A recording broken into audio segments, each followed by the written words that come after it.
जय गुरुदेव। जय गुरुदेव। जय गुरुदेव। जय गुरुदेव। जय गुरुदेव। जय गुरुदेव नाम किसका? प्रभु का। जय गुरुदेव नाम किसका? प्रभु का। प्रभु का पावन नाम। जय गुरुदेव। सुमरन कर सेवा कर सद्गुरु की।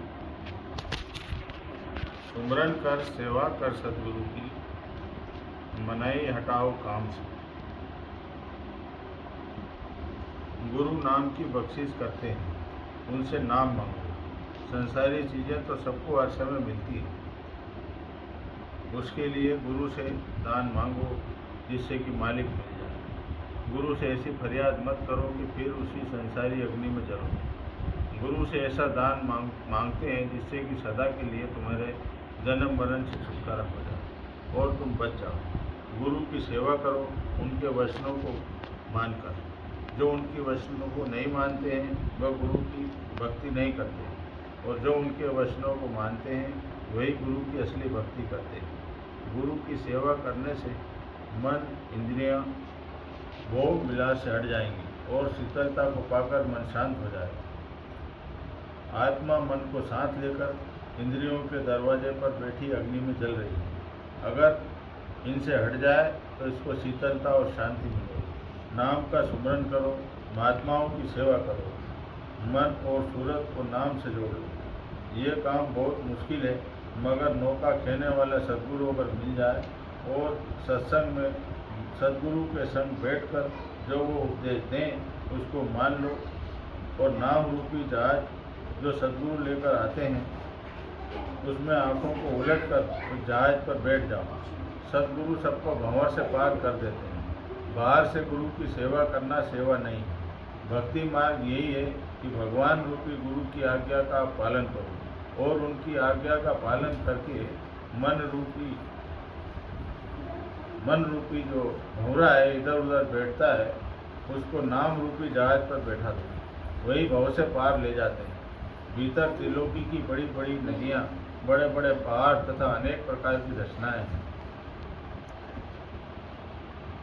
स्थान स्थान पर सद्गुरु मिलते हैं, वह एक के बाद दूसरे घाट पर पहुंचा देते हैं, परंतु यह सब उस समय संभव है जब सूरत नाम रूपी जहाज पर बैठेगी। इसीलिए गुरु वचनों का पालन करके नाम रूपी जहाज पर बैठ जाओ। मन इंद्री कुछ बस कर राखो, पियो घूंट गुरु जाम से। मन तथा इंद्रियों को थोड़ा काबू में रखो। हम जन्म से संसारी हो चुके हैं और संसारी मनुष्यों का संग रोज करते हैं।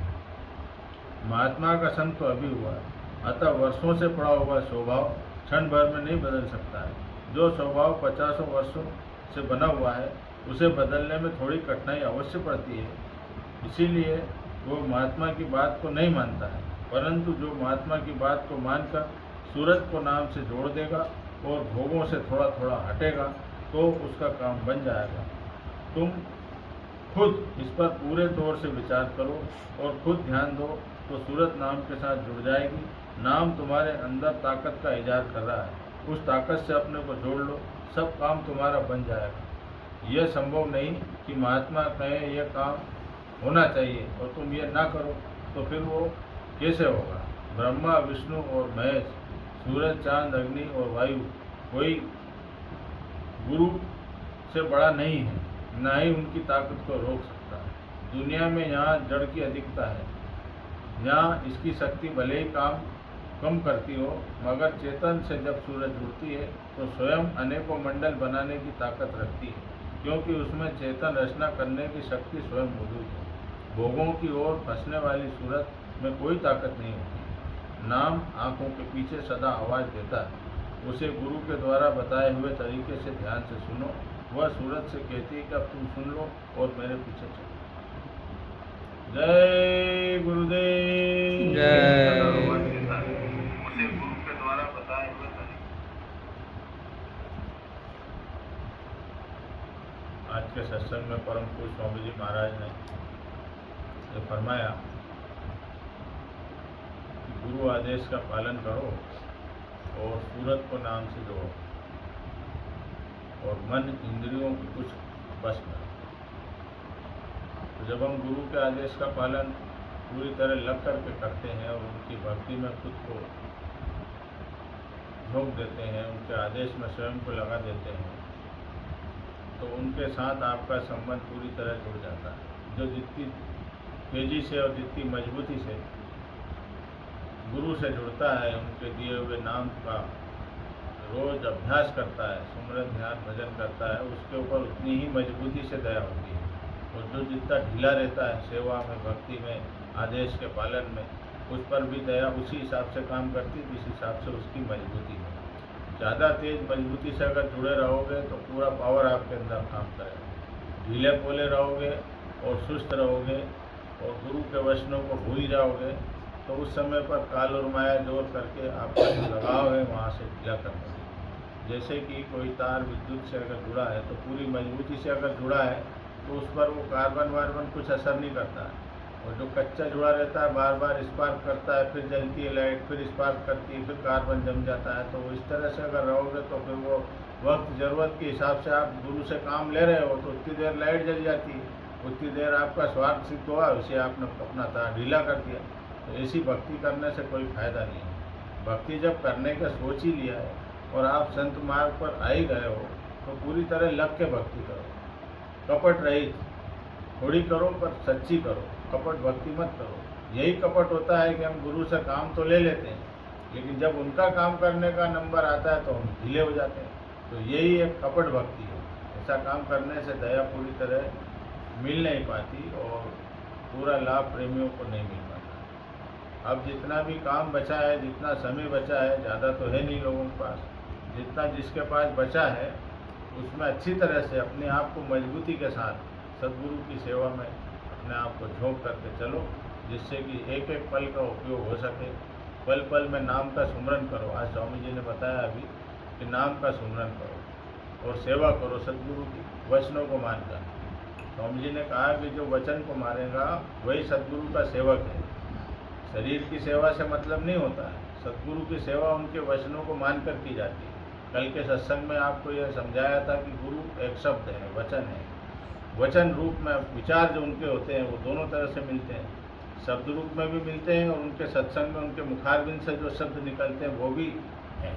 तो शब्द स्वरूप ही संग है। इसका मतलब समझो इस चीज़ का, जो अंदर में शब्द हो रहा है वो तो अपनी जगह है ही, लेकिन जो शब्द जो गुरु के मुखारबिंद से निकलते हैं उन शब्दों को आप याद रखो। वही वचन है जो आपको समय पर काम आएंगे।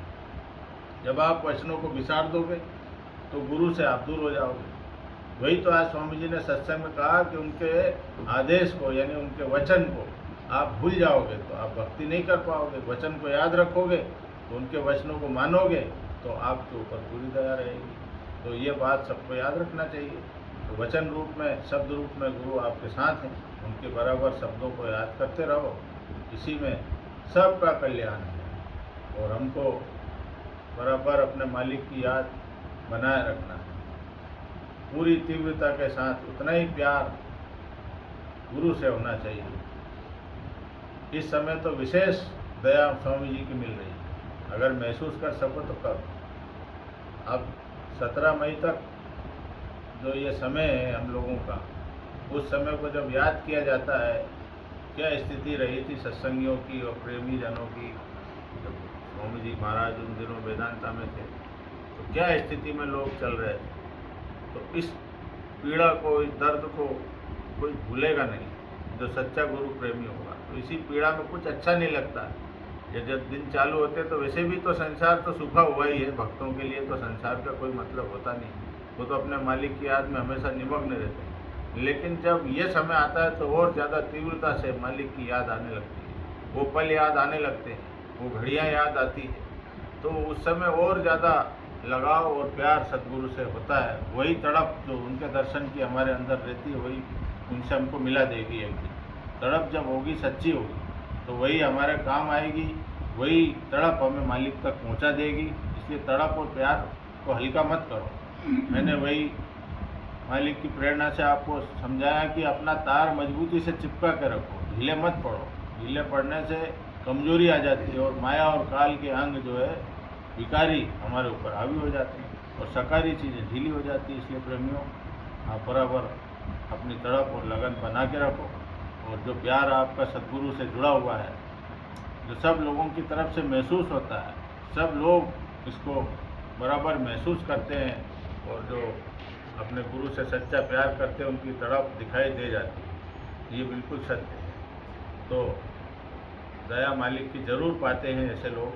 वो तड़प जगत को दिखे ना दिखे, लेकिन प्रेमियों को वो तड़प ज़रूर दिखाई देती है। कितने लोग मालिक से कितने दिल से जुड़े रहे और आज भी जुड़े हुए हैं उतनी तड़प के साथ, उतनी प्रगाढ़ता के साथ। तो हम भी उतनी दया के पात्र बने, और ये दया लेने का भरपूर मौका है। इसमें खूब अच्छी तरह से मालिक के शब्दों को सुन करके आप मालिक से जुड़िएगा। समय तो जा रहा है, समय किसी का इंतज़ार नहीं करता है, लेकिन जो लोग समय के महत्व को नहीं समझते, समय वापस लौट के तो आता नहीं। समय वापस लौट के नहीं आता है, तो समय के एक एक पल का उपयोग समझ लो और समय से चलना सीखो। जो लोग समय से नहीं चलते उनका संसार में भी रहना असफल होता है, वो संसार के भी काम में फेल होते हैं और परमार्थ में तो फेल हो ही जाते हैं। तो सत्संग का जो 1 घंटा रहता है, 1 घंटे का कार्यक्रम होता है, तो समय से आना चाहिए सबको। समय का महत्व तो आप नहीं समझोगे तो समझेगा कौन? जो पल यहाँ बीतते हैं वो आपके पुण्य के पल होते हैं, वही पल आपके लिए सार्थक रहेंगे जिंदगी में। अब समय के महत्व को नहीं समझते हो, वो तो ऐसा हाल है आप लोगों का, जो पत्थर रहता है उस पत्थर पर कितने दूध डालो, पानी डालो, उसमें फर्क नहीं पड़ता है। वो उपजाऊ भूमि में अगर पानी डालो तो वो फौरन गीली हो जाती है, फिर उसके अंदर जो तत्व होते हैं वो अंकुरित होते हैं और उसका लाभ लोगों को मिलता है। लेकिन जो पत्थर होता है वो करेगा वही जो उसके मन में समझ रहा है, वचनों पर ध्यान नहीं देगा, अपना सुधार नहीं करेगा, बस वो पत्थर की तरह रहेगा जड़। उस पर कुछ भी डालते रहो, कोई असर उस पर पड़ता नहीं। तो ऐसे लोग जो है ना, वो पूरा लाभ उस चीज़ का नहीं मिल पाता उनको, फिर बाद में परेशान होते हैं। फिर बाद में ये खोया हुआ वक्त आएगा क्या? तो आप अपने आप के अंदर परिवर्तन लाओ, सब लोग इसके महत्व को समझो, और अपने अंदर परिवर्तन करना ही अपना सुधार करना है। जब सुधरोगे नहीं तो फिर इतने बड़े मालिक का पूरा फायदा कैसे ले पाओगे? तो हर चीज़ का अपना अपना महत्व है, आप लोग इसको ध्यान रखो।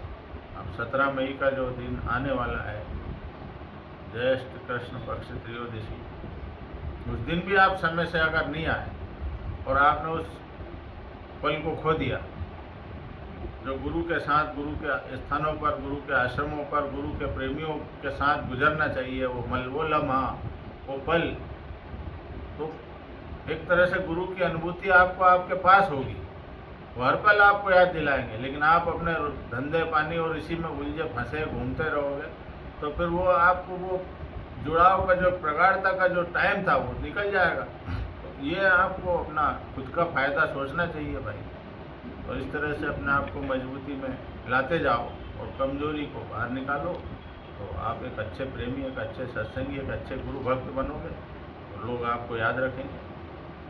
जय गुरुदेव। जय